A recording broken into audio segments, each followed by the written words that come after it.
Shadows stretched across the street after the rain, carrying with them an unease no one dared to name. A woman in uniform walked into that darkness, unaware that the night would test her more brutally than any battlefield she had ever faced. What began with stares and whispers grew into chains and humiliation. Yet within those same walls a reckoning erupted that no officer could contain. This series tells how dignity was torn away and then reclaimed in a moment that stunned everyone who witnessed it. Subscribe to follow the full story. Add your thoughts about the plot in the comments, and tell us where you're watching from so your voice becomes part of the conversation. Sergeant Avery Hollis, a decorated Black Army veteran, stepped out of a corner store in Raleigh, North Carolina. Her military jacket was crisp, metals glinting beneath the street lamps. Instead of respect, she caught the hostile stares of two white officers, Corbin Slate and Dane Harkins, circling like vultures. To them, Avery wasn't a hero, just another black woman walking alone. Avery adjusted the grip on her grocery bag as the last drops of rain slid down the awning above her. The street was quiet, save for the faint hum of a traffic light changing in the distance. She should have felt at peace after a simple errand, but the atmosphere was too heavy, too sharp. Slate leaned against his cruiser like a man watching prey wander too far from safety. Harkins tapped the steering wheel, then stepped out, his boots striking the wet pavement with deliberate weight. They had been circling this neighborhood all week, locals whispered, waiting for someone to corner. And tonight, Avery was their chosen target. She squared her shoulders. She had marched through war zones, led patrols under enemy fire, buried soldiers younger than herself. If she could endure the brutality of combat, she could endure two arrogant men in blue uniforms. Yet something in their smirks told her this wasn't just about her tonight. It was about power. "Evening, ma'am," Slate drawled, his voice coated with insincere politeness. "What's got you out so late?" Avery's gaze was steady, her voice measured. "Groceries," she answered. "I live 2 blocks away." Harkins snickered, circling her slowly as if inspecting contraband. "Groceries? That's what you call it? You look nervous holding that bag so tight. What are you hiding?" Avery didn't flinch. "I served this country overseas," she said firmly. "I've earned the right to walk home in peace." Her words were not an explanation. They were a reminder. But Slate only laughed, shaking his head. "Served overseas," he repeated mockingly. "That's supposed to impress me? Doesn't matter what you wore over there.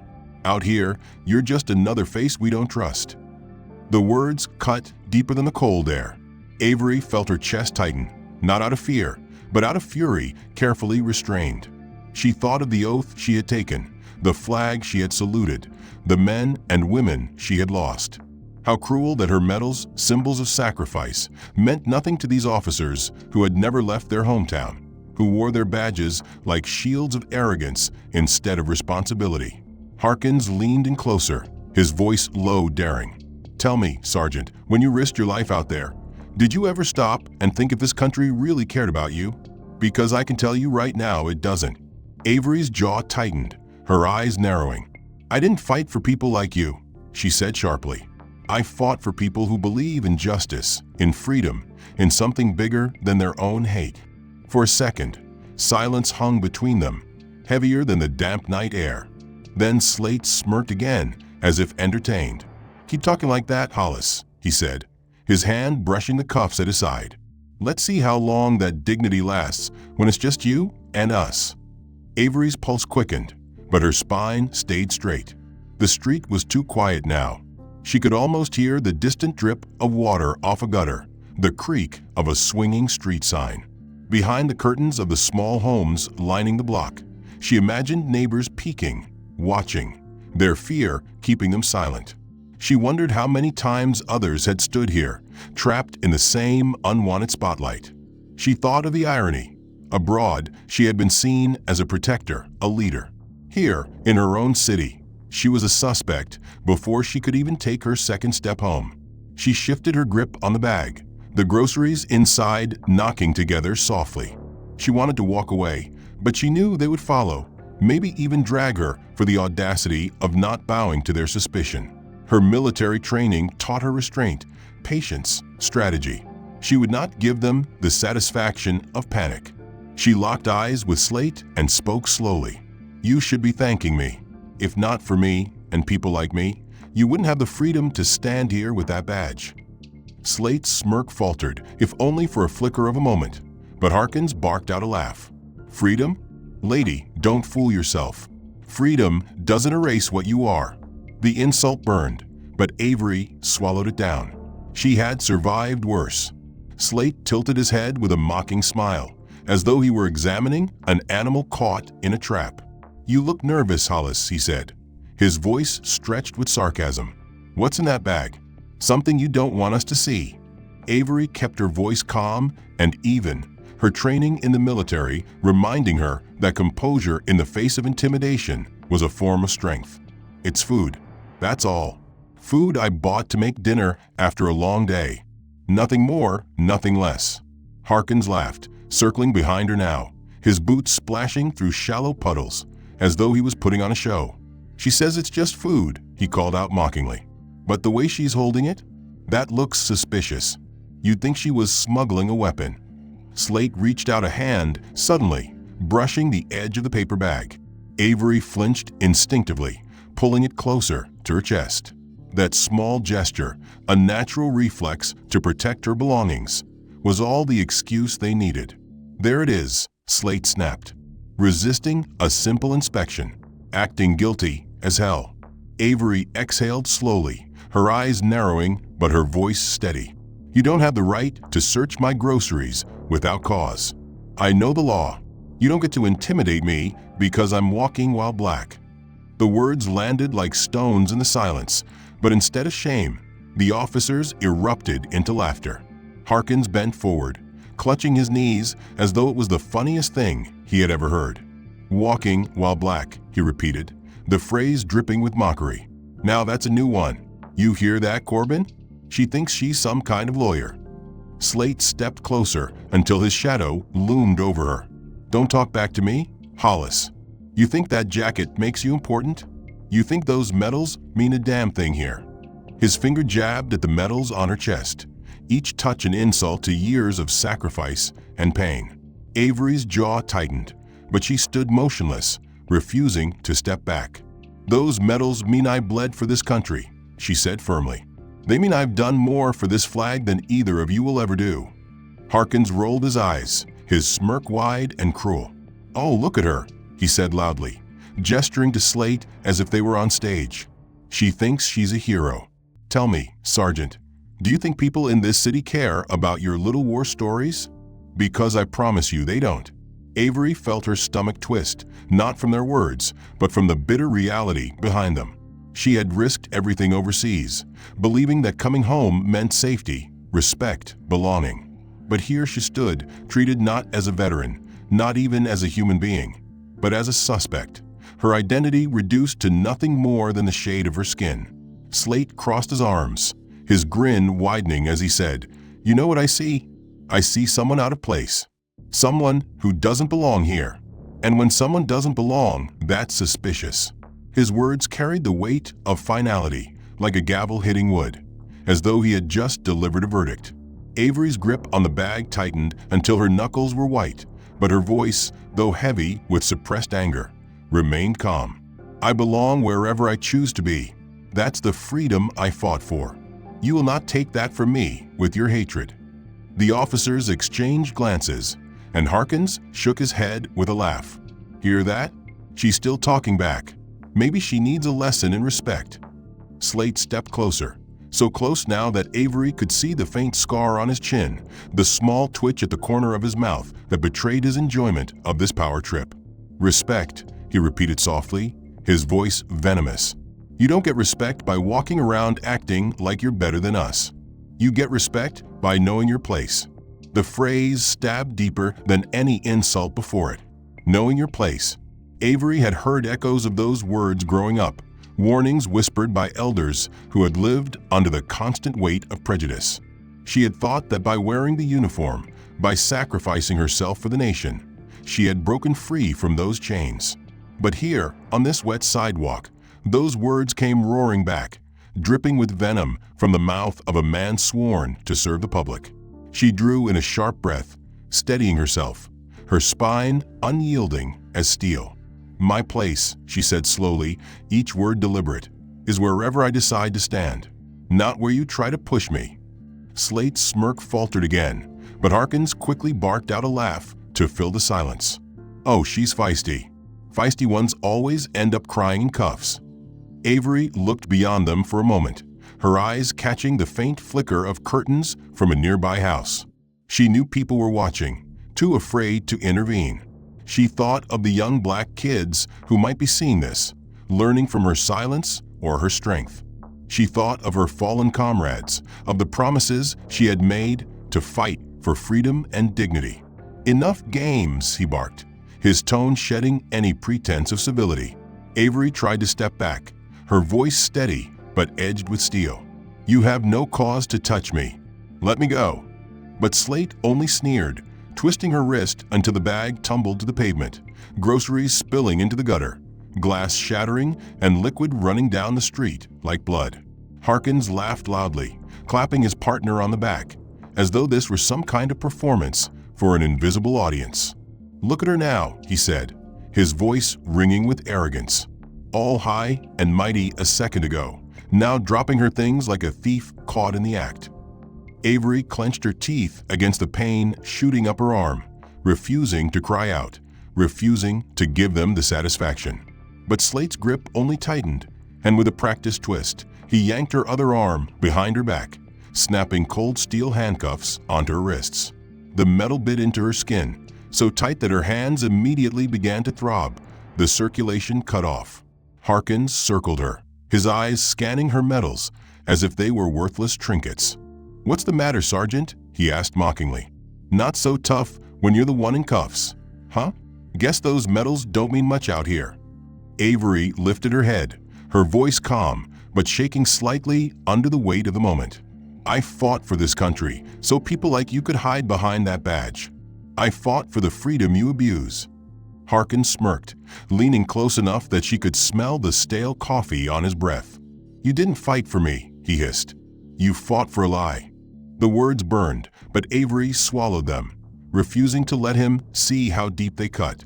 She thought of her comrades who had fallen in faraway deserts, of the families she had written letters to, explaining why their sons and daughters would never return home. She thought of the long nights spent awake under foreign skies, believing that the sacrifice was worth it because America was a land of justice. But in this moment, as the cuffs cut into her flesh, she realized that for people like Slate and Harkins, justice was a weapon to be twisted against those they despised. The officers shoved her forward, her boots slipping on the wet pavement as they dragged her toward the waiting squad car. The street was silent except for the sound of her breathing and the occasional clink of her handcuffs. Behind closed curtains, neighbors watched with a mixture of pity and fear, too intimidated to intervene, too aware of what happened to those who challenged the men in blue. One woman pulled her child away from a window, whispering something Avery could not hear, but she knew the message. "Don't look, don't get involved, stay safe." Slate muttered under his breath as he pushed Avery closer to the car, his voice carrying just enough for her to hear. "You should have stayed in your lane." The phrase hit her like a slap, echoing in her ears with the venom of centuries. Stay in your lane. Know your place. Submit. Those were the rules that men like Slate and Harkins lived by, the rules they tried to impose with fists and steel. But Avery's spine straightened even as her shoulders ached, her eyes burning with unyielding defiance. She whispered to herself, so quietly the officers could not hear, "If I survived war, I can survive this." Harkins shoved her head down as they forced her into the back seat of the squad car, the metal frame digging into her temple as she slid across the hard vinyl bench. The cuffs cut deeper with every movement, but she sat upright, refusing to hunch, refusing to look broken. Her chest rose and fell with deliberate rhythm, each breath a declaration that she would not surrender her dignity no matter how far they pushed her. Slate slammed the door shut, his smirk still etched across his face, while Harkins returned to the front seat, whistling casually, as though they had just finished some ordinary routine. To them, she was not a veteran, not a woman who had risked everything for the freedoms they took for granted. Harkins followed with a swagger, adjusting his belt as if preparing for a show. They shoved her through the glass doors into the station lobby where the fluorescent lights buzzed above, harsh and unforgiving, and the air reeked of burnt coffee and stale cigarettes. The room was alive with the noise of typewriters clacking, radios squawking, and phones ringing off the hook, but the moment Avery stepped inside, silence seemed to ripple through the space. Every eye turned to her, some curious, some indifferent, but none willing to intervene. Slate pushed her forward until she stumbled against the booking desk, her hands still locked tight behind her back. The officer on duty raised an eyebrow but said nothing, simply taking the fabricated charges Slate handed over on a clipboard. The words written in neat block letters, resisting arrest, disorderly conduct, threatening an officer, were lies, each one a dagger aimed at destroying her record, her reputation, her freedom. Avery looked down at the paper, then up at Slate, her voice calm but laced with controlled fury. "You know every word on that page is false." Slate smirked, leaning closer until she could smell the bitterness of his coffee-stained breath. "Doesn't matter what's true, Hollis. What matters is what we write down." Harkins laughed from behind, loud and sharp, slapping the counter as though it were a punchline. "She still thinks truth counts in here. Cute, isn't it?" The booking officer chuckled softly, not daring to challenge his colleagues, and continued processing the paperwork as though he were stamping groceries instead of someone's life. They shoved Avery toward the fingerprinting station, pressing her inked fingers down so hard that the ridges smeared across the card. Her jaw tightened, her muscles coiled, but she kept her silence, refusing to grant them the satisfaction of her anger. She thought of the nights in foreign camps, when silence was the only weapon she had left, when endurance itself was a victory. Slate leaned over her shoulder, whispering just loud enough for the room to hear. "Tell me, Hollis, was it worth it? Fighting for a country that doesn't give a damn about you?" Harkins joined in, his voice booming with mockery. "Look at her, a decorated veteran, reduced to mugshots and fingerprints. Those medals must feel real heavy now, don't they?" Their laughter filled the station, each note a deliberate attempt to strip her humanity, to remind her that in their eyes, she was nothing. Avery sat straight, her eyes fixed on the wall ahead, her silence louder than their jeers. In her mind, she saw the faces of her comrades, those who had fallen beside her, those who had believed in the same oath she had sworn, to defend liberty and justice. She remembered their sacrifices and knew that if she broke now, their memory would be dishonored. Slate gripped her shoulder roughly, forcing her toward the camera. The flash exploded in her face, capturing her mugshot with cruel efficiency. Harkins clapped his hands together, grinning. "Perfect. A photo to match the file. Who needs medals when you've got a mugshot?" The officers at nearby desks laughed, some nervously, some with open cruelty, the sound bouncing off the sterile walls of the precinct. Avery felt the weight of their eyes, but refused to lower her gaze. Even as the cuffs dug deeper, even as the humiliation mounted, she carried herself with the same dignity that had seen her through battlefields. She reminded herself that she was still the same woman who had led soldiers under fire, who had faced down death and refused to flinch. Harkins gestured toward the holding cells with a mocking bow. "After you, Sergeant. Let's get you settled in your new home." They dragged her past rows of desks, their voices loud and taunting, each insult cutting into the air like a blade. "Bet those medals shine real nice under jail lights," Slate muttered. "Guess you'll have plenty of time to polish them in here." Another officer snickered, adding, "War hero turned jailbird. Happens all the time." Avery felt her chest tighten, not for herself, but for every young black girl who might see her like this, every child who might learn that even heroism could not shield them from prejudice. She held her head high, refusing to let her tears fall, even as the humiliation threatened to crush her spirit. She whispered silently to herself, words only she could hear. "I survived war. I will survive this." The holding cell door clanged shut behind her, the echo reverberating through the corridors like a final insult. Slate leaned against the bars, smirking. "You'll remember tonight, Hollis." You'll remember what happens when you step out of your place." Harkins chuckled, his voice dripping with mockery. "Yeah, she'll remember. She'll remember that her service means nothing here." She had survived mortar fire, roadside bombs, nights under a foreign sky where every shadow could hide death, and she had survived the silence of losing friends whose names would never leave her memory. What she could not accept was being stripped of dignity in her own country by men whose only weapon was prejudice disguised as law. Slate returned first, his heavy boots striking the linoleum floor in a rhythm of arrogance. He carried a clipboard tucked under his arm, his pen clicking as he prepared to turn this farce into something official. Harkins followed behind with a cup of coffee, sipping loudly, his smirk wide as ever. "All right, Hollis," Slate said, dropping the clipboard on the desk outside her cell. "Time to make this official. Disorderly conduct, resisting arrest, threatening an officer. We've got it all neatly lined up." He scribbled across the form with deliberate strokes, the lies flowing easily from his hand like ink from a poisoned well. Avery stood, stepping close to the bars, her voice steady and commanding. "You know none of that is true. You know those charges are fabricated." Slate didn't even look up. "Doesn't matter what's true. The report says what we say it does." Harkins chuckled, leaning casually against the desk. "See, that's the beauty of it. Paper doesn't argue back. It doesn't talk about medals or war stories. It just sits there, nice and quiet, and tells the version we wanted to tell." Avery's stomach tightened, but her eyes burned with fire. "And what about the truth? What about the oath you swore when you put on that badge?" Harkins sipped his coffee and smirked.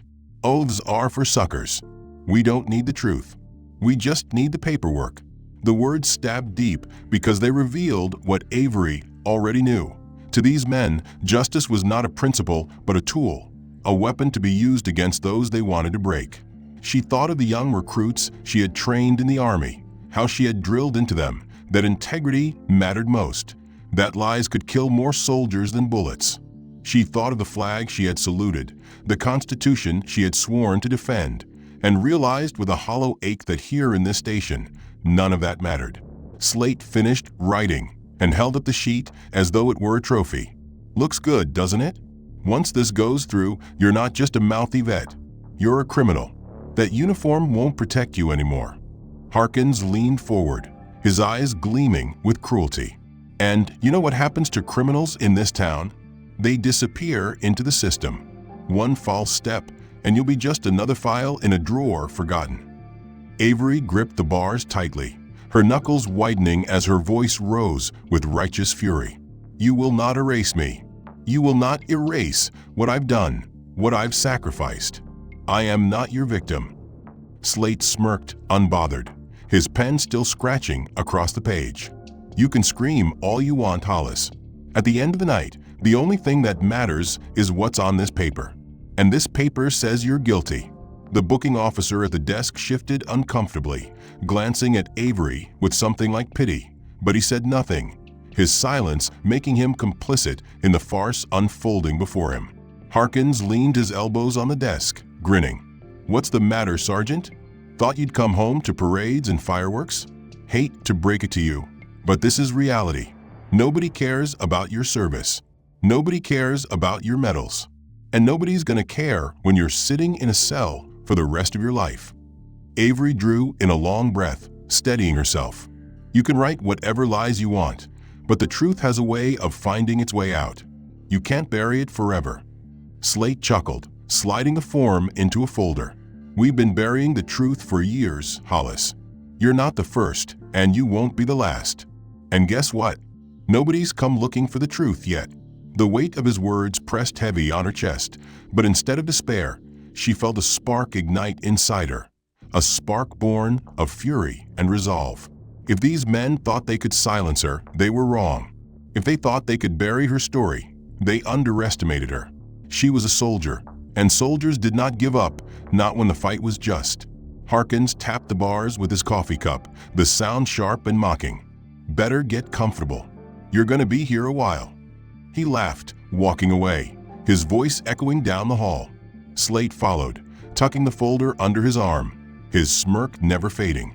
Avery sank back onto the bench, her mind racing. She knew the system was stacked against her, knew that every word they had written was meant to destroy her, but she also knew that this night was not just about her. The sound gnawed at her, each laugh a reminder of how fragile justice could be when twisted by prejudice and power. But even as her wrists throbbed with pain and her spirit carried the weight of humiliation, she repeated her silent vow. Truth would find a way. Minutes bled into what felt like hours, the clock on the wall ticking with merciless rhythm, each second stretching like a test of endurance.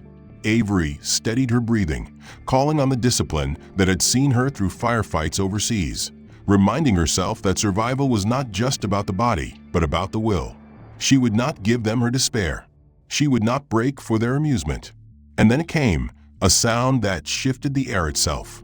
At first, it was faint, the low rumble of engines pulling up outside the precinct, then the slam of car doors, the sharp rhythm of heavy boots striking wet pavement. Avery's head lifted, her heart catching in her chest. This was no ordinary patrol returning from a field. There was an authority in that cadence, a precision that did not belong to men like Slate and Harkins. The noise grew louder, echoing down the corridors, until even the officers at their desks began to pause, their laughter dying in their throats. Slate's voice carried through the hall, loud but tinged with sudden unease. "What the hell is this?" A second later, the glass doors of the precinct lobby burst open with a force that silenced the entire station. Dark jackets swept inside, each one emblazoned with 3 bold white letters that froze every mocking smirk in place: FBI. Their presence was like a thunderclap, their polished boots striking the tile floor with authority that shook the very walls. Avery sat straighter on her bench, her chest swelling with a rush of air she hadn't realized she'd been holding. For the first time that night, the weight pressing down on her shoulders seemed to lift, if only slightly. In the chaos outside her cell, Slate's voice was no longer arrogant but defensive, stumbling over words that sounded more like excuses than commands. "We've got it under control. Just a routine arrest. Nothing for you to worry about." The lead agent, a tall figure with eyes sharp as steel, cut him off cold. "We're not here for explanations. We're here because this precinct has been under investigation for months." His voice carried like thunder rolling through the room, shaking loose the fragile illusion of authority Slate had wielded so easily only minutes before. Harkins tried to laugh, but it came out forced and hollow. "Investigation? There must be some mistake." The agent's eyes narrowed, his tone unyielding. "The only mistake was thinking your lies would stay hidden forever." Papers rustled, folders thudded onto desks, and suddenly the station that had once been alive with arrogance was drowning in silence. Agents fanned out, their presence dismantling the false power that had reigned unchecked for too long. Slate's smirk was gone, replaced by a tight jaw and darting eyes. Harkins shifted on his feet, his earlier swagger collapsing under the weight of federal authority. From inside her cell, Avery watched every second unfold, her heart pounding with a mixture of relief and disbelief. She had prayed for justice, but she had never imagined it would arrive like this, swift, undeniable, and armed with the power to expose the darkness she had endured. The lead agent glanced toward the row of cells, his eyes locking onto Avery. For a moment, their gazes held, and in that silent exchange she understood they had come not just for her, but for everyone who had been silenced before her. Slate attempted one last protest, his voice rising with desperation. She resisted arrest. She was a threat. "We were just doing our jobs." But the words, once so powerful within these walls, now fell flat, stripped of their weight. The agent stepped closer, his voice cutting through the room like a blade. "Your jobs? Your jobs were to protect and serve. Instead, you targeted, harassed, and fabricated. And tonight it ends." Avery felt her chest tighten with emotion, her eyes burning though she refused to let the tears fall. She had been dragged here in chains, mocked and humiliated, her medals turned into jokes, her service dismissed as worthless. But now, in the echo of those commanding voices and the thunder of boots that filled the station, she felt the first stirrings of vindication. The agents produced documents, thick folders filled with complaints, witness accounts, and evidence gathered over months. "This woman," he said, his tone cold and resolute, "is under federal protection now." The words echoed across the station, heavy with finality, a declaration that shattered the fragile illusion of power Slate and Harkins had clung to since the moment they set eyes on her. Slate stammered, his mouth dry, his confidence drained. She resisted arrest, she posed a threat, Kittredge raised a hand, silencing him instantly. "Save it. We've heard your version of events before, written in reports that don't match the evidence. We're done listening to excuses." The agents fanned out, their boots striking the floor in steady rhythm, seizing files, unlocking cabinets, pulling records that had been hidden in plain sight for years. Harkins tried to laugh, his voice hollow, his words desperate. "You can't just come in here and take over. This is our jurisdiction." An agent stepped up, his eyes like stone. "Not anymore." The station itself seemed to shrink, the buzzing lights above flickering, as if even the building knew its reign of fear was crumbling. Slate's jaw clenched, but his hands trembled as Kittredge dropped a thick folder onto the nearest desk with a thud that carried the weight of months of investigation. "You think this is about tonight?" Kittredge demanded, his gaze burning into Slate. "This isn't about one arrest. This is about a pattern. Targeted stops, falsified reports, fabricated charges. You've built this place on intimidation and lies. And it ends here." From her cell, Avery's chest swelled with a rush of vindication. For hours she had been treated like nothing, her service mocked, her dignity stripped. Now the same men who had laughed as they shackled her stood pale and silent, their words collapsing under the gravity of federal authority. Harkins tried one last time, his voice cracking. "She was hostile. She disrespected us. We were just doing our job." Kittredge's stare cut through him, his voice steady as iron. "Your job is to uphold the law, not twist it to suit your prejudice." The room fell silent. Agents laid out evidence across the booking desk, body cam footage already confiscated, complaints collected from citizens too afraid to speak until now, sworn testimonies from those who had suffered under the same abuse. Slate's face blanched as his own words, his own signatures on reports, now stood as proof against him. Avery felt her breath quicken, her hands clenching into fists as the cuffs still dug into her skin. Every humiliation, every insult, every mocking laugh she had endured tonight was unraveling before her eyes.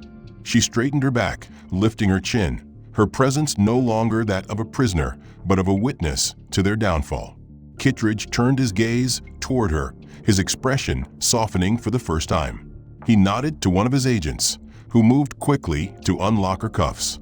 The click of the metal releasing was louder than any insult Slate or Harkins had thrown at her.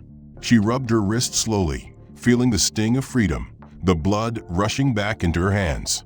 For a moment, emotion threatened to overwhelm her, but she steadied herself, reminding her heart that this fight was bigger than her alone.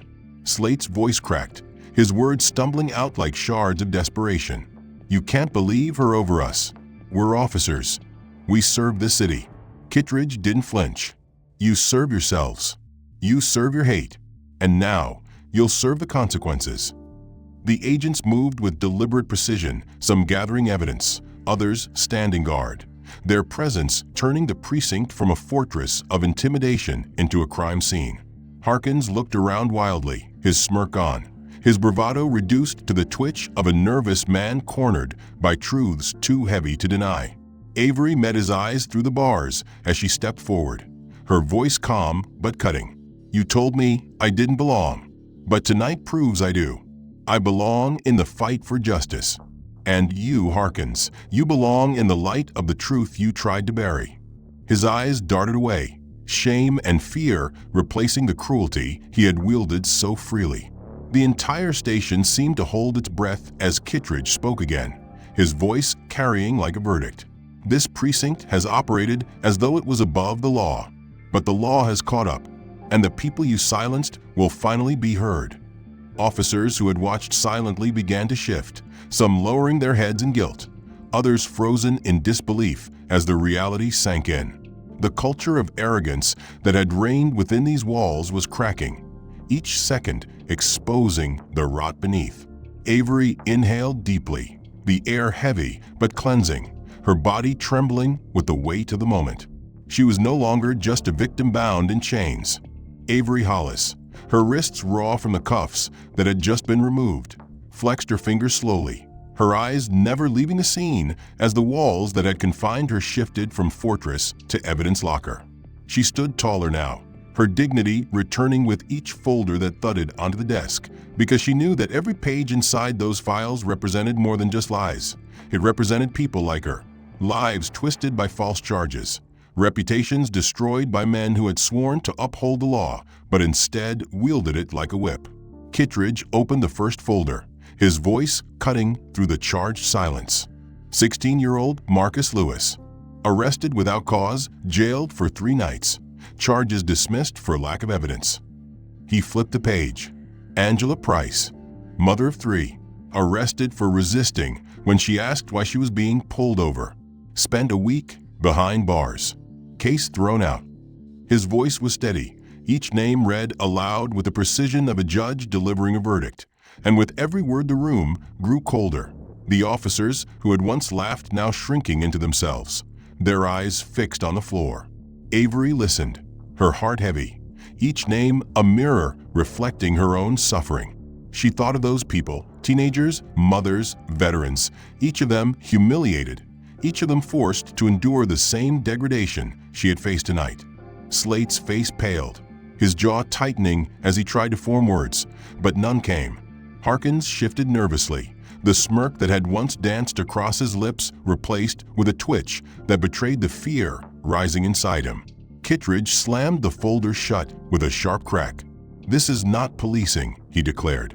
"This is corruption. This is abuse. And it ends now." The sound echoed across the room, a sound that carried finality, a sound that told every officer in the building that the days of unchecked arrogance were over. More folders were spread across the desk, body cam footage cataloged, complaints filed, sworn testimonies collected. The agents laid them out like weapons, each piece of paper sharper than a blade, each photo more damning than the last.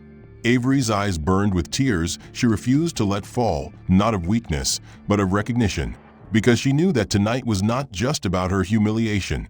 It was about exposing a system built on silencing people like her. Kittredge turned, his gaze sweeping across the room, his words steady and cold as steel. "Every name in these files is a voice you tried to bury. Every lie you wrote on paper is a chain you wrapped around innocent people. But chains break, and tonight they break here."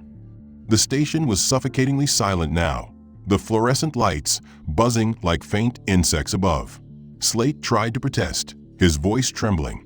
"We did what we had to. These people, they were threats." Kittredge cut him off, his voice rising. "Children? Mothers? Veterans? That's who you call threats? You didn't see threats. You saw targets, and you picked them based on the color of their skin." The truth, spoken aloud with federal authority, shattered the last shield Slate had. His shoulders slumped, his eyes darting to Harkins, but his partner offered no comfort, only his own pale face and trembling hands. Avery stepped closer to the bars, her voice calm but carrying across the room. "You mocked my medals. You laughed at my service. But those names you buried, they were my brothers and sisters too. They wore no uniform, but they fought the same fight I did, the fight to be treated as human." Her words landed like thunder, and the agents turned to her with respect, recognizing in her voice the strength of someone who had borne the brunt of injustice and still stood unbroken. Kittredge nodded slightly, then returned his gaze to the officers. "You built your careers on intimidation and lies. Tonight, you answer for it." Agents moved swiftly, their boots echoing as they collected boxes of files, each one a coffin for the careers of the men who had abused their power. The sound of tape sealing evidence filled the air, final and absolute.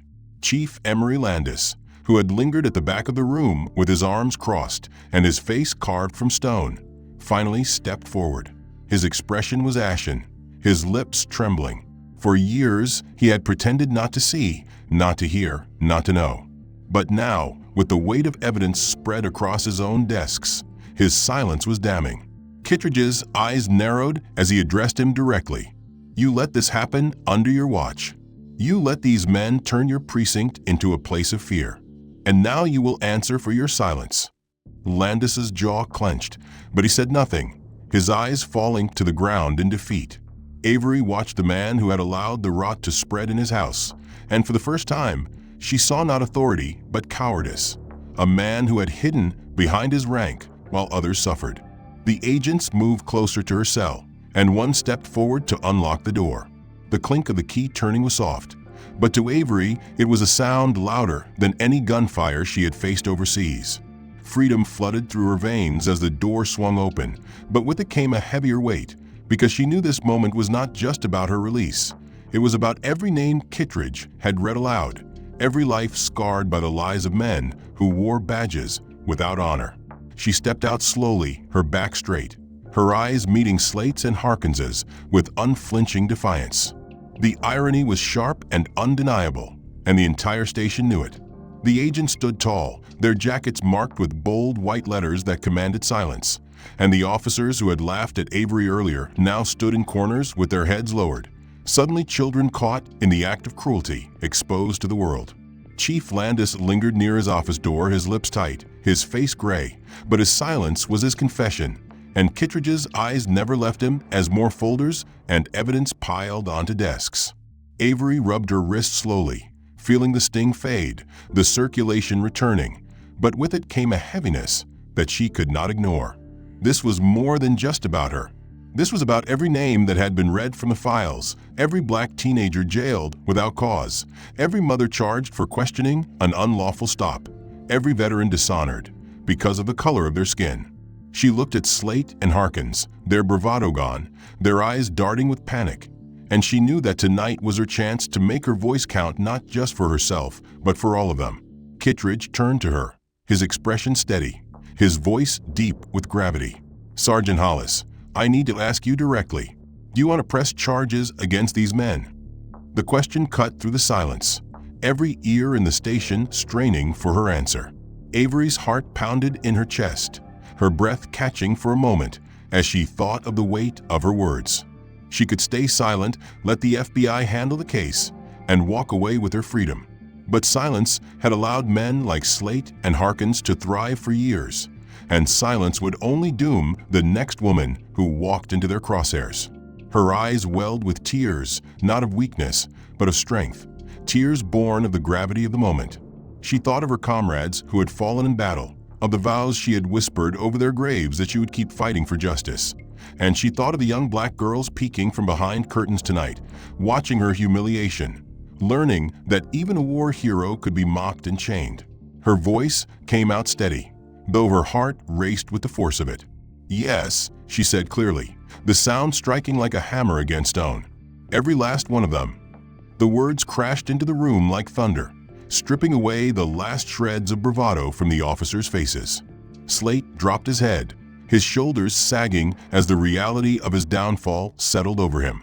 Harkins's lips parted as though he wanted to protest, but no sound came, only the tremble of a man realizing his power had evaporated. The agents moved with precision, their hands guiding the disgraced officers forward, their badges stripped from their chests, their heads bowed not out of humility, but out of shame. The same men who had mocked Avery for her medals now stood disgraced, their uniforms a costume of dishonor. As the cuffs clicked shut on each wrist, the sound was louder than any insult, louder than their laughter had ever been, a chorus of justice reclaiming the night. Avery stood taller, her back straight, her eyes burning with pride and sorrow all at once. She whispered silently to herself, words for the unseen faces of every victim who had come before her. "This is for you." Kittredge nodded firmly, his eyes softening as he looked at her. "Your courage matters tonight, Sergeant. More than you know. You've given a voice to those who were silenced." Avery swallowed hard, her chest heavy but full, her voice quiet but resolute. "Then let this be the start. Let it mean something. Let it make sure no one else endures what I did." The station was thick with silence, the kind of silence that comes when the weight of truth is too heavy to deny. The officers who had once stood smirking now shifted uncomfortably, their eyes avoiding her, some with shame, others with fear of what would come next. The chains rattled as the agents lined up the disgraced men, leading them out past the same booking desk where lies had been written, past the same camera that had flashed humiliating mugshots of the innocent, past the same walls that had soaked up years of corruption. Avery followed them with her eyes until they disappeared through the lobby doors, the sound of their departure echoing like a cleansing storm. For a moment she felt a strange silence settle over her, a silence not empty, but filled with justice, grief, and triumph woven together. The air inside the precinct felt different after Slate and Harkins were let out in chains, the noise of their boots shuffling across the tile a hollow echo of arrogance stripped bare. And for the first time in years, the building did not belong to them. It belonged to truth. Avery Hollis stood in the center of it, her wrists still marked by red lines where the cuffs had dug deep, her shoulders aching from the hours of restraint, yet her spine as unyielding as steel forged on the battlefield. She had entered these walls as a victim, dragged and mocked, but she now stood as a witness to justice unfolding in a place where justice had long been absent. The agents moved methodically, sealing evidence boxes, reading aloud names from files that had been hidden too long, and every syllable carried the weight of those who had been silenced, those who had been reduced to reports written by men who believed their badges made them untouchable. Chief Landis stood near his office, his face gray, his silence damning, and though he was not in cuffs yet, Avery knew his reckoning would come, for silence in the face of corruption was complicity, and complicity always left stains that could not be washed away. Rowan Kittredge turned to her once more, his voice steady but softened with respect, telling her that she was free to leave, that her name would be cleared, that the truth had been secured not just for her, but for everyone in those files. But Avery did not move immediately. She remained rooted in place, her eyes sweeping the precinct, taking in the walls that had witnessed her humiliation, the desk where lies had been written, the camera that had captured her mugshot like a trophy of cruelty. She thought of the countless others who had walked through those same doors, hopeful that fairness still lived within the system, only to leave in chains and shame. She closed her eyes for a moment and let the memories of her service rise, nights in desert heat, soldiers beside her bleeding and refusing to give up, the vow she had whispered that their sacrifices would mean something. And tonight, she realized, was the fulfillment of that vow, not through the defeat of enemies abroad, but through the unmasking of enemies at home. Slowly, she walked toward the lobby doors, the agents parting to let her pass, their eyes filled with recognition that they were in the presence of someone who had endured what many could not and had emerged unbroken. The cool night air rushed against her face as she stepped outside. The drizzle finally cleared, the clouds splitting to reveal a sky freckled with stars that glowed with a fragile promise. She inhaled deeply, the air sharp and clean, and for the first time since the night began she felt she could breathe without weight pressing down on her chest. Behind her, the precinct trembled under the weight of reckoning, and ahead of her stretched the dark but open streets of Raleigh, no longer a battlefield, but still a place where battles for dignity would be fought again. Avery whispered to herself, her voice quiet but fierce, "They tried to break me, but instead we broke them." And the words carried not just for her, but for every unseen face that had suffered in silence. She knew this night would not heal every wound. It would not erase the fear taught to young black children who learned early that uniforms did not always mean safety, but it was proof that truth could carve its way through darkness, that dignity once stolen could be reclaimed, and that courage, even in chains, could ignite change. She walked slowly down the steps, her boots striking the pavement with measured rhythm, her figure framed by the glow of the streetlights, her shadow long against the concrete, a symbol of resilience.